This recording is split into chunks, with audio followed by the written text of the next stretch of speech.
Hi, it's me again. I'm going to read the next chapter of Owl at Home by Arnold Lobel. We've read two chapters, two little stories in this book. We've read The Guest and Strange Bumps so far. The next one is called Tear, Water, Tea. Now, tear is like when you cry, tear, not tear, which is spelt the same way, so be careful, it's a homophone.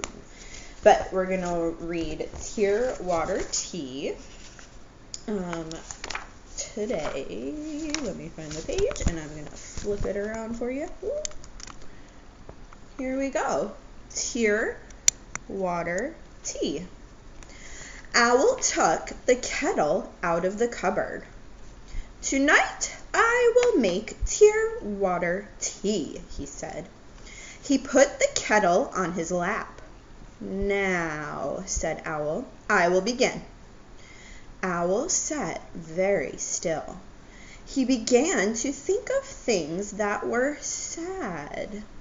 Do you guys have a tea kettle at home?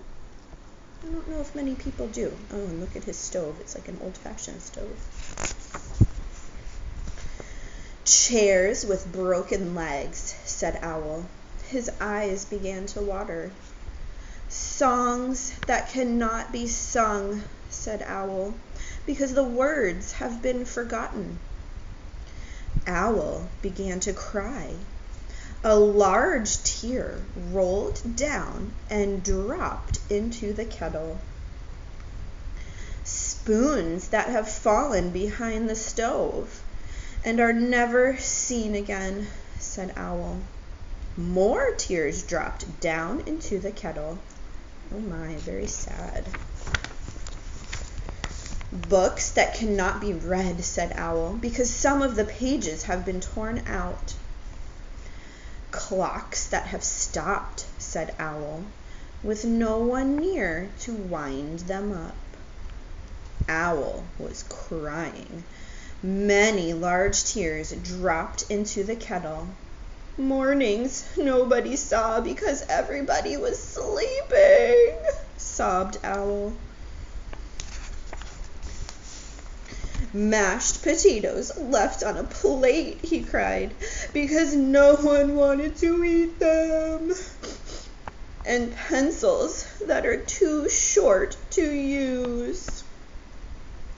Owl thought about many other sad things. He cried and cried. Soon the kettle was all filled up with tears. "There," said Owl, "that does it." Owl stopped crying. He put the kettle on the stove to boil for tea. Owl felt happy as he filled his cup. "It tastes a little bit salty," he said, "but tear water tea is always very good." The end. That was a little bit strange one, don't you think? It was a little sad. What kinds of things make you sad? Well, since my favorite food is potatoes, I think that would make me sad. Excuse me. There were some interesting things that made Owl sad, don't you think?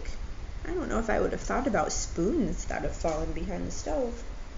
All right, well, we're halfway done with our Owl at Home book.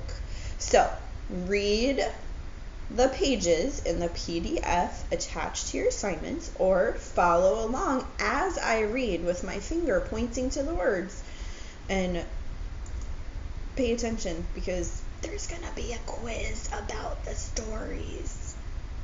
Okay, love you guys. Bye.